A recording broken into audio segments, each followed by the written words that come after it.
and creating a budget. Why is this important? Why are many families in America failing financially? And I can tell you that this has been a game changer for me.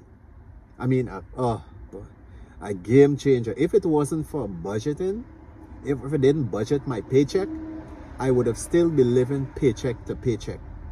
And this thing has really helped me. And this is what I want to share with you today on this video. If you've never had a budget, or if you've thought about getting a budget, make sure to look at this video to the very end. This thing really helped me in learning how to manage my money, because that was my problem for a long time, and guess what? I didn't know it. I didn't even know I had a problem financially, right? So this is an issue that a lot of families are facing, and I fail financially. Many Americans are failing financially because of this one thing. This is not the only thing as why they're failing, but it is part of the problem that we have in this country and in other places around the world as well. So these are the things that I learned about budgeting that I'm going to share with you, right? Now, what is budgeting, right? Budgeting is a plan. It is a plan on how you're going to spend your money, right? I remember as a Christian, when I read the Bible, Jesus said this. He said, if a man is going to build a house, shouldn't he count the cost? Right? For if he's unable to finish it, wouldn't his friends, his neighbors laugh at him? Right? I'm paraphrasing. Right? Now, what is Jesus saying in this parable? He's saying that if you're thinking about building a house, we should plan. We should create a plan to make sure that we can actually finish it, or else we can embarrass ourselves, right? And this is what we need to do when it comes to our money. We need to have a plan. I used to be winging it every month, thinking I had a plan because I had my expenses written down. You know, when is my next bill coming up every week? And I thought that was a budget, but it was not, right? So we need to have a plan. We need to plan how we're going to spend our money. I always say this. This is what I say. I say, I spend my money in my budget before I spend it in person, right?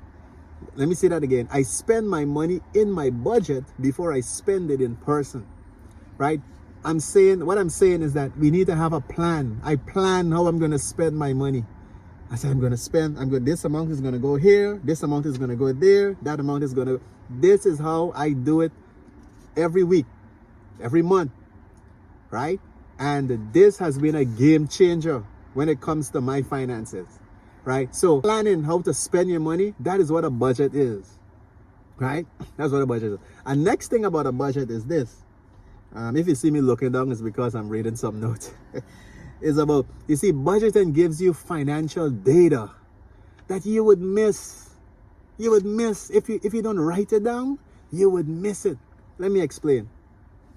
When I started doing rideshare, because I drive for a living, when I now started out, I made some money, but over the years, because of all the things that I've learned and because of knowing where the best times to drive, the best places to drive, you know, things like what to say to the passenger, things like helping them with the bag, little things like this.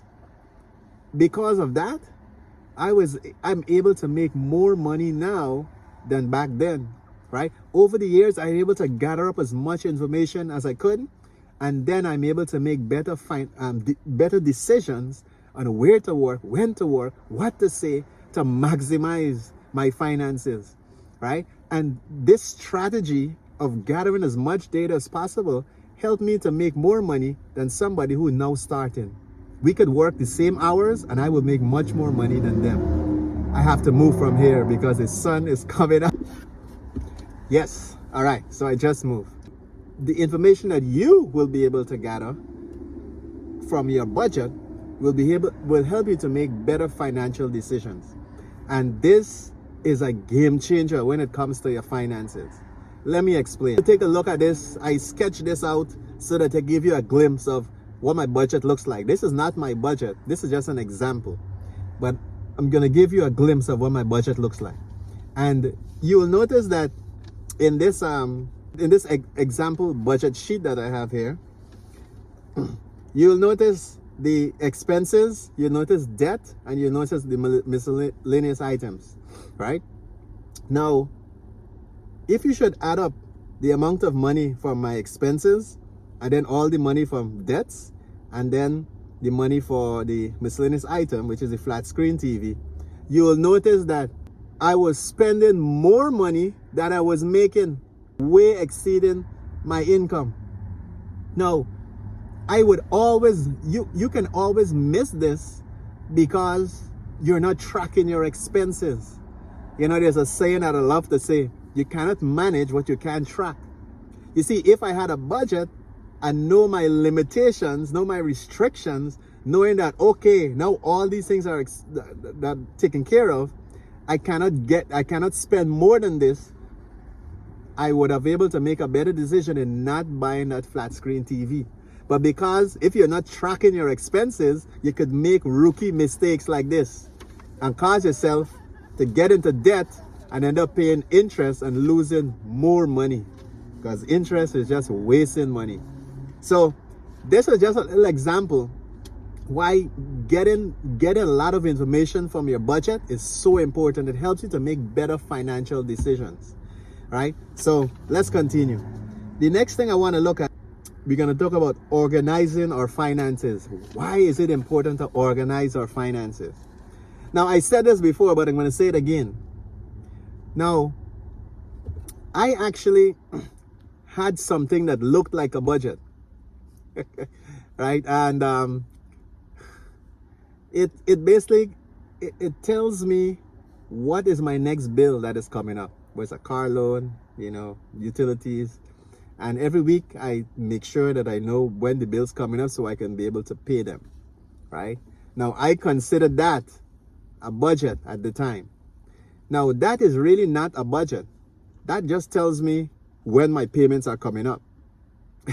It doesn't give me information as to what percentage of my income is going towards expenses. What percentage of my income is going towards debt payments, right? It's not telling me, it's not giving me like a pie chart. You'll notice in the diagram, there's a little pie chart, there's a little diagram there, right? This gives me information knowing my financial status as what's going on, right? This is so important. The more information that you have in there, the better financial decisions you could make, right? So organizing your budget this way really helps. Another thing to look at is that if you look at the column in the middle, that middle column there, it says debt. Now, according to God's instructions, it warns us not to get into debt, right? And whilst I was looking at my my budget, when it was organized this way, I was looking at my budget, and I noticed something. A question came to mind. It's as though God was speaking to me. And he said this. I want to listen to this. This is what really waked me up. He said this. He said, he said this.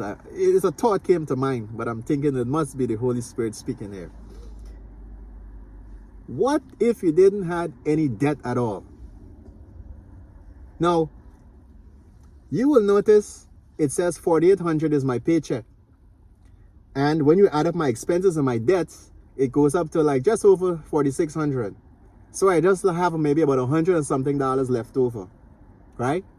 Now, this question came as I was looking at this budget. When I organized it this way, I was looking at it and the question came to mind, what if you had no debt? Well, as I looked at it, I said, man, if I had no debt, I would have had $1,900 left over. I want you to think about that. $1,900 I would have had left over if I had no debt. Or if I had only followed God's instructions and not taking on debt. Right? This is the thought that came to mind as I was looking at this thing, as I organized it this way. Right? I said, man, I looked at it and I said, 1900 minus 4800, that is between 40 to 50% of my income is gone just from debt. Just from debt.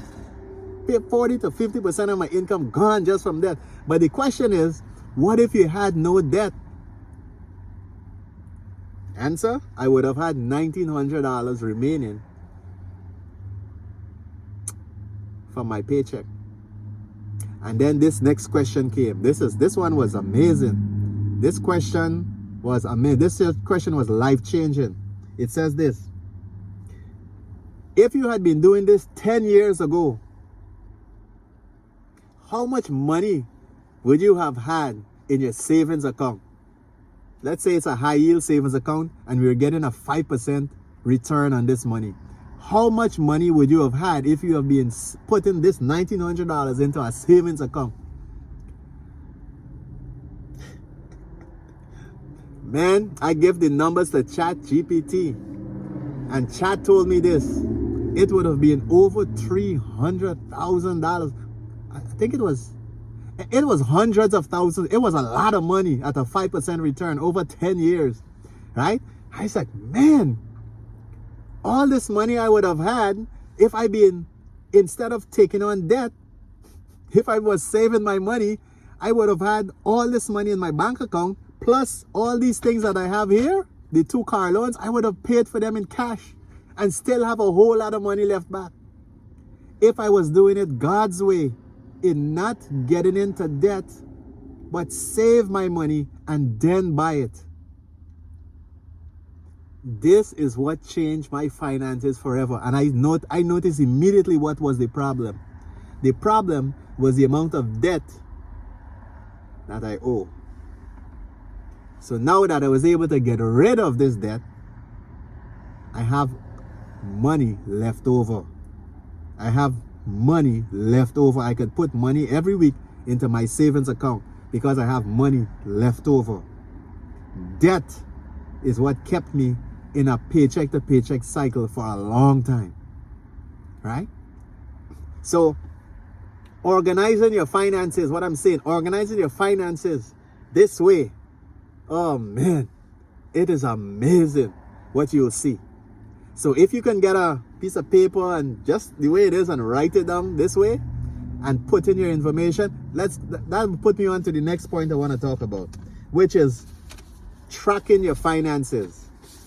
Tracking your finances. That's what budgeting is about. We want to track our finances.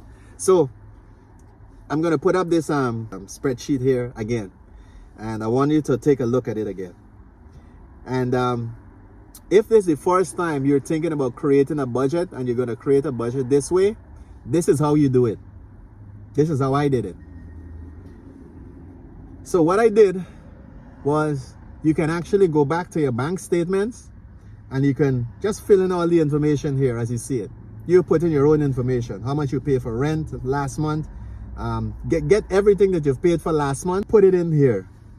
This will show you where if you're operating on a positive or operating on a negative. There's some months where when I put my information in, I was just maybe about $100 left when everything was paid for. And then there's some months when I was operating at a negative, I was spending more money than I was making, right? And all this was happening behind the scenes because I wasn't tracking my expenses. So tracking your expenses is so important. You fill in all the information, put in all your debts in one column, all your expenses in one column, and then your miscellaneous items. Now, the expenses would be everything that are the same every month. Everything that are the same every month, that's your expenses. That's what I call expenses. And the rent, the light bill, all those things. And some of them, those that varies, you can still average how much it would be per month for the 12 months, for the 12-month period. You can still average how much it will be, and that will be considered as your expenses. all of your utilities, your internet, your food, all those things. You just put that in there, and then you put the final figure at the end, just as you see it here. And then for debts, you put down all your debts, you put how much you're paying, and then you put a total amount for that. Now the miscellaneous item will be things like the one-off item. You buy a flat screen TV or a bicycle or something, whatever you don't pay for it every month. That's just something that you purchase, so you can put it under there, right? And the way that I do it is I would take the 1900 and multiply and minus it from my paycheck, which is 4800. And then I can average. This tells me between 40 to 50% of the money is going towards debt payments, right? So you'll make a note of that and you'll put it in the pie chart, right? Where it says debt, you can say 40-50% is going towards your debt payments. And then for the expenses, you can do the same. Get the total, minus it from your paycheck. And then once that is done, I'm going to put in there under expenses, 50 to 60% of my income is going towards expenses, right? And then for the diagram, you're going to do the same. You're going to put in the figure. Instead of putting percentages for the diagram section, you would just put the figure itself. 2720, you put that in expenses. 1900, you put that in debt. And then 700, you put it in the miscellaneous item. Just right on the other side, which is the diagram that is on the spreadsheet. So this is how I manage my finances. You could know how much money you made last month, right? You could know how much money you spend the last month. You could know how much money you spend on debt, how much money you spend on expenses, and if there's any other purchases you made that you could put under the miscellaneous items. You add it all up and minus it from your income. You can see exactly if you operate on a negative or a positive. I can tell you, I know if someone does not have a budget, it's high likely that they're operating on a negative and don't even know it, because it was happening to me, right? So this is the way that you manage your money. You need a budget, right? Now the last thing we want to look at is savings. Right? Now, if you have no savings, it's because we need to make some adjustment to our spending, right? And I'm going to talk more about this in my next video. I'm going to be sharing with you how to create margin in the income that you have. We're not looking at more income as yet. We're looking at how we're going to manage this income well. We're going to, from what we have here, I was able to create margin from my from the money that I was making. I was able to create margin, and I'm going to share with you how I was able to create margin from the income that I'm already making. So, and the margin meaning money left over that we can save, right? Because we always need a savings account. And again, I'm going to talk about a high yield savings account. You can Google it. I have an account with SoFi. It's a bank called SoFi. And they have a high yield savings account where you can get at least about 4-point-something% interest on your money. So right now I'm trying to build up an emergency fund where I can be able to, and all that we're going to talk about on this channel, right? Right. If you like these videos, please subscribe, share it with your family, share it with your friends. I'm sharing with you things that I did that changed my finances. I mean, in the best way possible. Right? That I'm able to make. I'm not working for the banks alone. I'm not working for the utility companies, right? I'm actually working for me. That is what a budget can do. It can help you to work for me, right? It can help you to save money so that you can have something at the end of the month, right? Than always struggling, right? This is what I'm talking. This information is liberating. And God knows how I have a passion to share this with everyone so that they can learn how to manage their money, because I don't want to say the system has failed us, but we need to be educated in not just how to make money, but also how to manage it, right? So in my next video, I'll be talking about what we can do with our finances if we live in paycheck to paycheck, right? So we just talk about budgeting today, and I'm showing the formats and everything, right? So anyway, so that's all I want to say on this video. Don't want to make it too long. So you guys have a good one. Until next time. If you like the video, please share it and give it a like, subscribe, you know, those kind of things. All right, take care. Have a good one.